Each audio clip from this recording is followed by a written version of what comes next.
So I'm going to talk to you today a bit about the service itself. So who we are, what we do, the sort of treatments that we offer, how you can refer yourself to the service.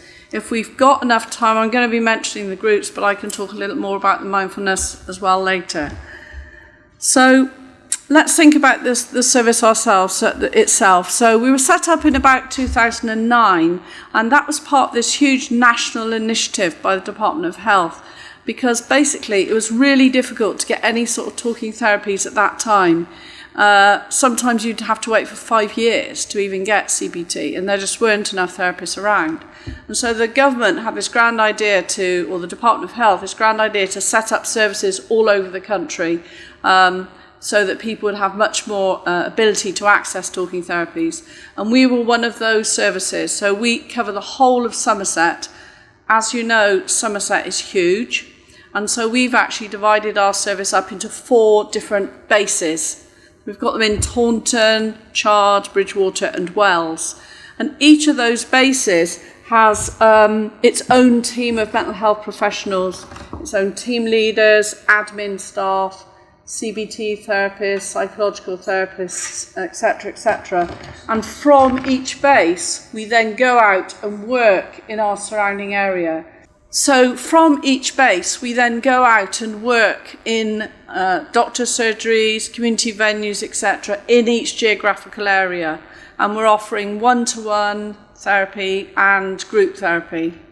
And we basically offer sort of short-term psychological interventions for a whole range of anxiety and mood disorders. I've got to say that going to have time for questions at the end, but if you do want to ask something, if it's not clear, then do interrupt me. So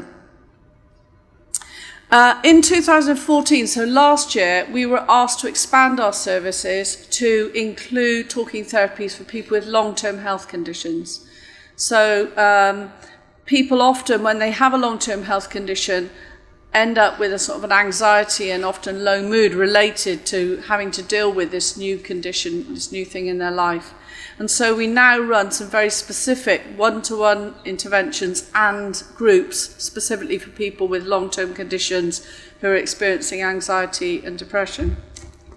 And you can see this whole list of conditions that we accept people with within our service. In terms of what our aims are, we're aiming to do evidence-based psychological interventions. You'll all have heard of these NICE guidelines, which give guidance on what to offer for anxiety and low mood, and we follow those, and so everything we offer is evidence-based. And we also aim to make our service accessible to all members of the population and from all communities. And so that does actually also mean that because we have a growing number of people where English isn't their first language, that we do sometimes offer therapy with the aid of a translator, an interpreter, so that we all work together to offer therapy to people where English isn't their first language. Again, because we are spread across the county and because we also have a whole range of different interventions to offer, what we aim to do is to allow people to access therapy in a timely manner. Waiting 5 years for therapy just isn't really useful. If you need therapy, you need to have it, quite soon. And what we aim is that people have feel better, have an improved quality of life, that they're able to return to work if they've not been able to work, and that things generally improve for them after they've had therapy with us. I've talked already about that increased sense of health and well-being. And also, this idea of patient choice, of being able to choose from a range of therapies. I'll talk later about the sort of treatments we do offer, but it's really important to us because everybody is so different to make sure that the treatments we do offer are individualised, are personalised to everybody. So what can we help with? So a whole range of anxiety and mood disorders. We've heard about a lot of these things from Anxiety UK and from Andrea earlier. So we offer, this is just a a snapshot really of the sort of things, but health anxiety, excessive worrying, more generalised anxiety disorder, shyness and social phobia, obsessive compulsive disorder, panic, agoraphobia, and then also mood disorders like depression and low self-esteem. We also offer help for post-traumatic stress disorder and specific phobias, body image, eating difficulties, and stress and work-related problems. And then again, the long-term health conditions. Now, the sort of people that come to our service, we do offer this whole range of things, and there's probably lots more that aren't on the list. But the people that come to our service really vary in the sort of level of problem that they're experiencing. For some people, it may be their first experience of anxiety or low mood, maybe triggered by something happening in their life. And for other people that come to our service, they may have a long history, a really enduring problem or a recurrent problem that they've had for a long time. And so what we do is actually offer treatments that recognise the variation in people's needs. And so we offer treatment at various different levels, and I'll talk about that in more detail in a minute. So what do we offer? So one of the newest things that we're offering at the moment are emotional health checks. And I have got a table with various things out there, and there's various little things. And here is a little card, so that if you want an emotional health check, you can phone this number and get a telephone appointment. And what the emotional health checks are really, in the way that we might go to a GP or somewhere to get our physical health checked out, a bit of an MOT, an emotional health check is doing exactly the same, getting our emotional health checked out. And you might feel the need for that because you're at a difficult time in your life, there's changes happening, I don't know, maybe you've got a physical health condition. Whatever it is, it doesn't matter. You can phone up and talk to one of our therapists for about 20, 30 minutes and explain the situation, get some advice or help from the therapist, or maybe a referral on to something else. And often what we'll do is we'll send out some self-help materials, and we'll send those by post or more increasingly by email now. So that's one of the things that we could offer to anybody at all, members of the general public who maybe are just feeling a bit stressed and need some extra support, at the very beginning before it develops. We then also offer psychoeducational courses, and all of the things I'm going to talk about are offered across the whole county in every one of our bases. The idea being that wherever you live in Somerset, you should be able to access a group or one-to-one therapy or whatever you need wherever you live, without having to travel miles and miles to get to it. So we offer these courses, and these range from about 4 to 6 week long courses, once a week, a couple of hours a week, focusing on things like stress management, anger management, sort of managing your life generally, and then the long-term health conditions one on reclaiming your life. And all of these courses are run by our psychological wellbeing practitioners, although we do partner up with Mind for some of the things that we run. And for some people, coming on a psychoeducational course like this will be enough. That will give them enough information, enough support, enough tools, if you like, to help themselves. And for them, that will be enough. But for other people, they might go on to other things within our service. So I've talked about our psychological wellbeing practitioners, and they offer what we call guided self-help. So we know, and research shows us, that self-help in itself is very helpful. And lots of you have seen the self-help booklets that we've got out there. They're fantastic. But guided self-help has an additional element to it. And our psychological wellbeing practitioners will work with people on a one-to-one basis, either face-to-face or on the telephone, to help work with you on very specific problems. So they might work with you on managing panic, or on exposure therapy if you've got phobia, or behavioural activation if you've got low mood. They might work with you on problem solving, or on cognitive restructuring, so helping you deal with sort of unhelpful thinking. And those can be really helpful interventions. So that's another mode of getting these CBT-based interventions to people.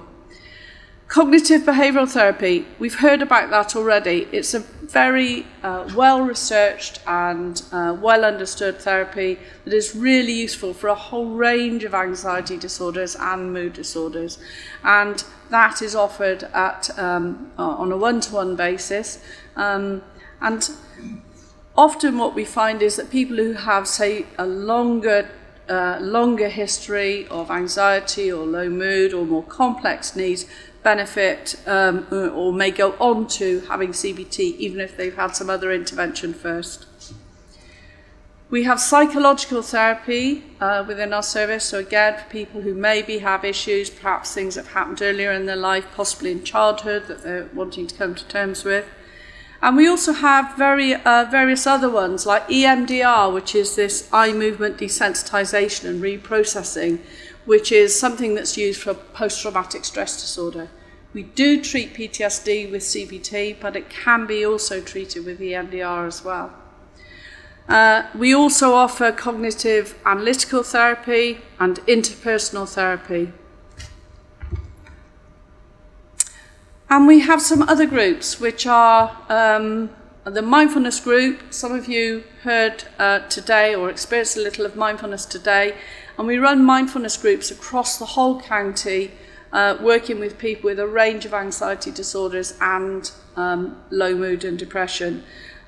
These groups are 8 weeks long, 2 hours, 15 minutes per session. They're very supportive, they're very nourishing and very nurturing. And we also plan to have quarterly, sort of, I'm calling them reunions, but they're times to touch base again, to refresh your practice, to keep the mindfulness going in your life, if you like. And we're all going to hear a lot more about mindfulness because a big report from the All-Party Mindfulness Committee is due out on the 20th of October. So I'm sure we'll hear a lot about it in the media and all the recommendations that they're going to make. The emotional skills groups are groups for people where they find themselves getting really overwhelmed by their emotions, extreme emotions, and acting in quite an unhelpful way. And this is a group that's based on DBT. It has a little bit of mindfulness in it, and that's a 12-week group. And we've got a new website starting. Sadly, I had hoped it would be ready today so that I could give you all the details or even show you, but it's not going to be live for 2 weeks. But once we get this new all singing or dancing website, you should be able to access all sorts of things directly from the website. So the self-help materials that you saw outside, you can actually already download from our website, and you will be able to from the new one. And we're also going to be developing the use of webinars for certain things. So I think we're going to be starting with webinars on sleep hygiene and sleep management. So people will be able to sign up. And you can do this from the privacy of your own home. If you've got a computer, if you register, we'll send you a link, and then you can access at a certain time this webinar on, say, sleep hygiene or sleep problems. And then you can listen to the presenter telling you about the sleep hygiene, and you can even send messages in and they can respond to you. But it means it's almost like being in a group, but actually you're at home. So you sort of get the benefits of everything. So that is still to be developed. So this is the self-help bookshelf, if you like, on our current website, and that will go into our new one. And if you go to that, if you Google Somerset Talking Therapies and come to this, you can then download any one of these self-help materials, download them to your computer and print them out, or you can access them through an audio thing as well. So they're really helpful books. This is just saying the way that our service is set up, which is this stepped care model, which is the idea that when people come to our service, what they need is to have something that's helpful, but the least, not an intrusive thing. So what we'll offer is something, maybe, for example, a group is a good example. So they might learn about stress management, learn about a whole load of techniques, which will help them deal with one aspect of their issue. They may, if it's appropriate, then go on to something else. But within our service, we can deal with people at various different levels, and people can be stepped up and stepped down as they need. We try and tailor-make their treatment package, if you like, according to their particular needs. Referrals. So you can get referred to our service by going to your GP, and then they can just send a letter directly to us. Or what you can do is pick up one of our self-referral forms. They're outside. They're available in GP surgeries, in some of the local hospitals, and fill in the details and then send it to us by post or email. And then what we'll do is we'll start processing, we'll start dealing with it as soon as we've received it. When we do receive it, first of all, we check with you that you still do want to have therapy, because sometimes people sort of think, oh yeah, that'd be really good. And then they have second thoughts and think, actually, that's no good. I'm going to be on holiday for the next 6 weeks or whatever it is. I'm having a baby or something. And they realise it's not actually quite right at that moment. So we just check with you first and get you to opt in and go, yeah, no, actually, I do want this. And then within 2 weeks, what happens is we offer you a telephone assessment and treatment phone call appointment.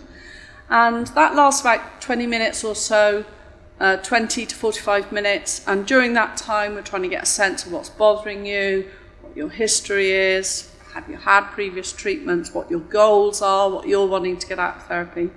And in that discussion with the therapist, who will also tell you about what we offer, the conclusion will be drawn between the two of you about what the best way forward is, what treatment, what intervention you're going to access within our service. And once that decision has been made, you then will get put on the waiting list for whatever it is you're going to access.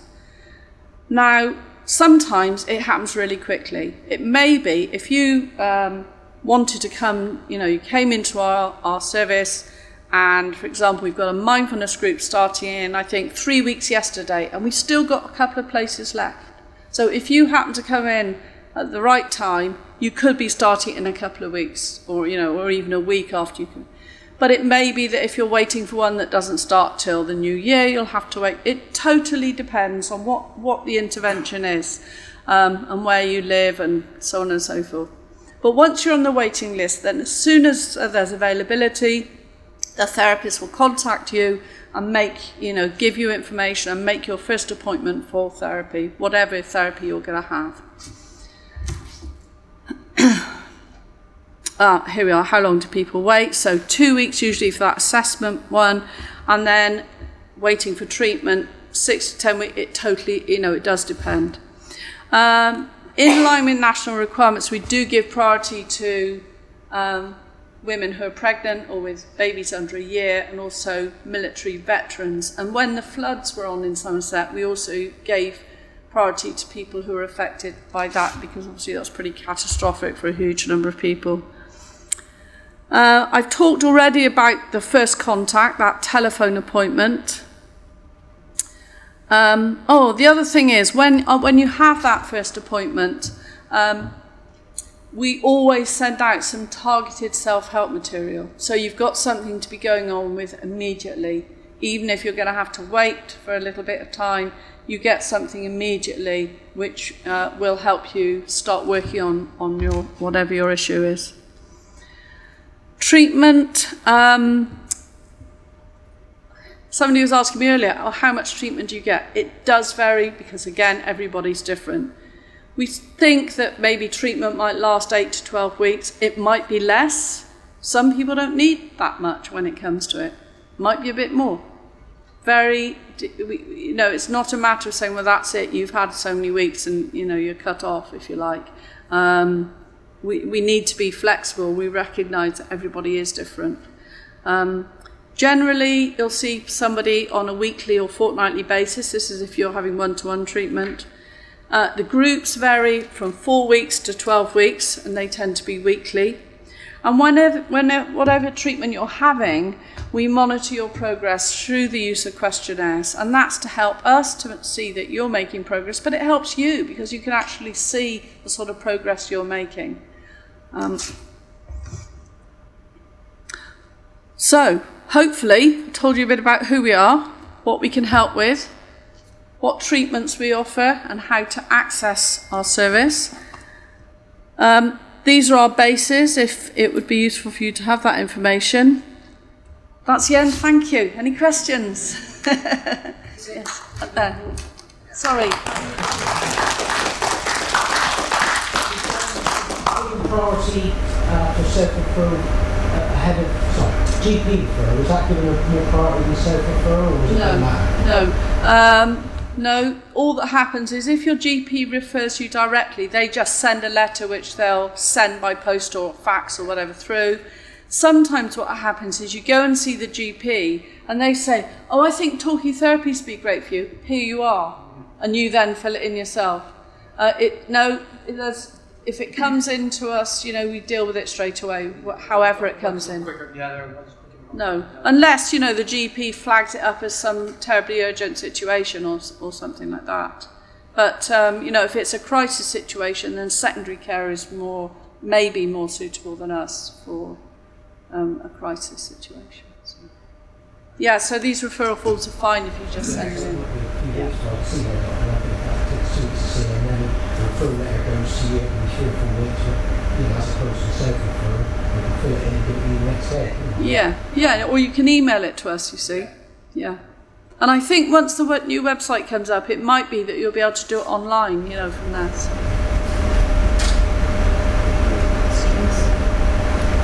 Do you think weekly sessions are enough? Because for some people, weekly is not enough because it's not keeping on top of their issues?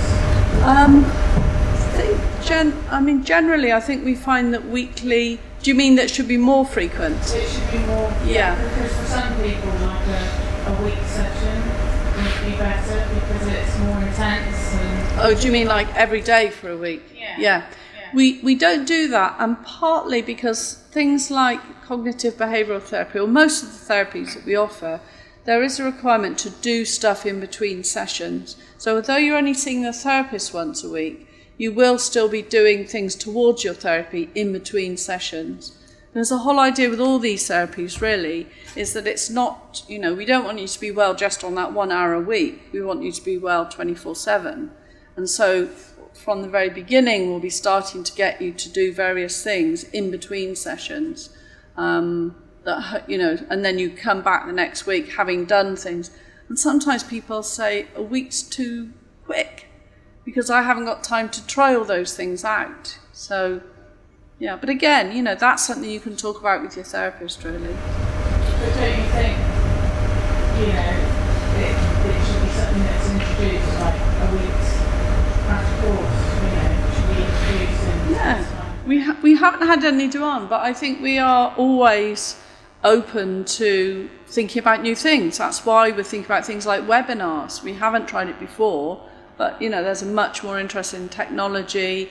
People are busy, they're at home. So again, that's what we're trying. So if in fact those intensive weeks, do seem to be in demand, something that people are asking for, then sure that might be something that, we could consider. Yeah, thank you.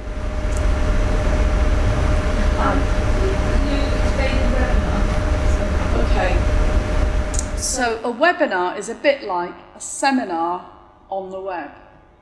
Okay, so basically the way it works is, say we decided we were going to do one tonight and you guys had all signed up, okay, so you'd probably sign up through the website or something. Then what would happen is we'd send you a link saying at 8 o'clock tonight, click on to this link that we've given you, or just before 8, say. You need to have your own laptop. Some webinars, they ask you to have one with a camera, but you don't have to. But so when you sign up, you then get, say it was me doing it, a picture of me here talking to you about whatever it is. You can see me, but it's live, so the camera's on me. On some webinars, but not on the ones we're going to do, they can see you if there's a small group of people, but we won't be doing that. So we won't see you, but we'll know if you've signed in. And then I'll talk about, say I was talking about sleep, I'll go through all the different aspects of it. And if you had a question, just like here, you might put your hand up. There's a facility on the webinar, I think it might even say put my hand up or something, where you can sort of almost do this, and you can type, what did you mean when you said this about sleep? And I'll get that message coming through, and I can then, at an appropriate moment, go, sorry, I've forgotten your name, Joe. Joe's asking, and again, we'd ask permission to use your name and all this sort of stuff, but Joe's asking if having cocoa before you go to bed is a really useful thing to do or something. And then I can talk about that, and then other people might join in. And we can also, there is a facility for me to say, okay, hands up, anybody who has sleep problems. So I could say that, and you can press a button, and it's as though you've all gone, yeah. And then I go, oh, right, so it seems like loads of you have got sleep problems. So it's sort of quite interactive, really. So it's sort of cross between just a lecture where somebody just talks to you, but also you've got that interactive thing as well.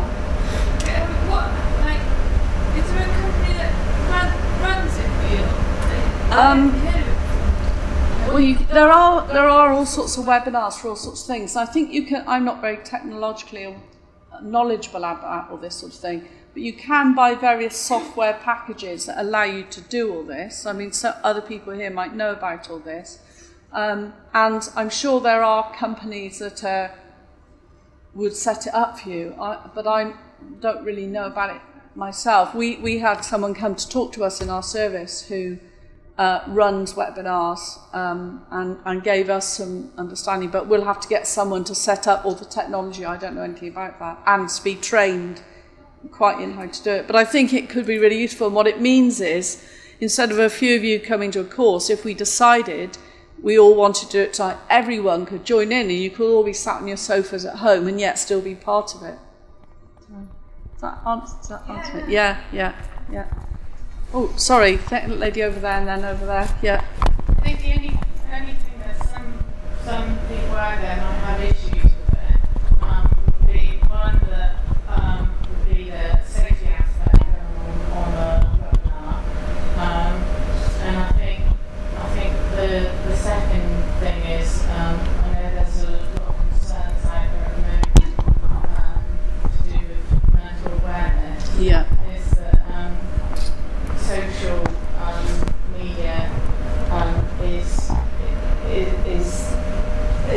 big thing. It's a big problem. Yeah. Behind mental Absolutely. awareness, because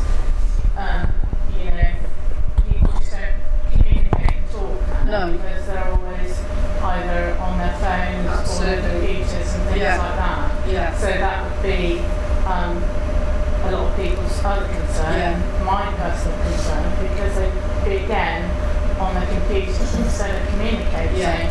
So, you're drawing people again towards a computer instead of, talking, which, you're saying you're talking therapy, and, it shouldn't be on there. You should be, talking one-to-one, and solving people's mental issues, and, bringing us back to talking, not going back to, the web, and where, mental awareness really, became prevalent and a big problem. Yeah, so thank you for your point. So firstly, just to say in terms of safety, anything that we do will be totally secure, confidential. It won't be open to the wide open world. It will only be people that are accessing it through our service that will be registered, and only people who've registered will get access to it. So it will be totally safe, secure, confidential. So that shouldn't be an issue. And also to say, I totally agree, absolutely agree with you about people being at home and being isolated. This is not at all going to take the place of talking therapies. It won't take the place of it. The face-to-face contact and group support, all that's really important. So this may be something that may be offered. For example, say you had your appointment and you were going to be going along to group or therapy that wasn't starting for 10 weeks, then actually, but say sleep was a problem for you, then maybe what you could do is you could do a webinar while you're waiting. So it's that sort of thing. This would never take the place. We are talking therapies, as you say, and that's exactly what we'll carry on doing. But this is just adding and complementing the actual talking therapies thing. But it will be perhaps a waiting list initiative or something like that. But we're going to trial it. We're going to see. It might be that we do it and everyone says that's absolute rubbish, and that'll be the end of it, But yeah, no, we don't want to add to any isolation at all. Thank you for your point, though. If you've done one state course, does that prevent you from doing it again? No, again, because everybody is different, it's going to be assessed according to your needs. So say you've done a group and the therapist you work with or you feel that you still need extra support, they may well say go on and do something else or have a one-to-one, or sometimes what will happen is we'll say have a bit of time to consolidate the first lot. So you have a bit of a gap while you get your head around all the stuff you've learned the first time round, and it may be then, if it's still appropriate, you come back and have some more. We don't want to sort of fill your heads with, all sorts of things, move on to the other before you've had a chance to consolidate each one. Any other questions? Just wanted to check on the waiting list time. I think you said a couple of weeks waiting. For your first, once you've opted in and said, yes, I do want treatment, then it's within about 2 weeks that you get your telephone appointment, which is an assessment appointment, where we're trying to get a sense of what's bothering you, history, what your goals are, and from that we'll decide what treatment you're going to have. And then you go on to the waiting list for the treatment, and that waiting list will vary. We're saying 6 to 10 weeks, but it depends. If we've got a group starting next week, you might be straight into a group. It really depends. No, I'm only just checking this up. My expenses, my partner last year was referred and I had to wait 3 months. Before he had any contact at all. That's really unusual. I don't know why that happened. She was told by the social worker at the time that the waiting list was quite long. Yeah. Well, normally we always do the 2-week thing because you need to know if you're referred you need to have contact because your need is now. And as I say, when we do that assessment point, we always send out self-help materials immediately afterwards so that you've got stuff to be going on with. And you'll be told then what the waiting list is between that appointment and whatever treatment you're going to be having.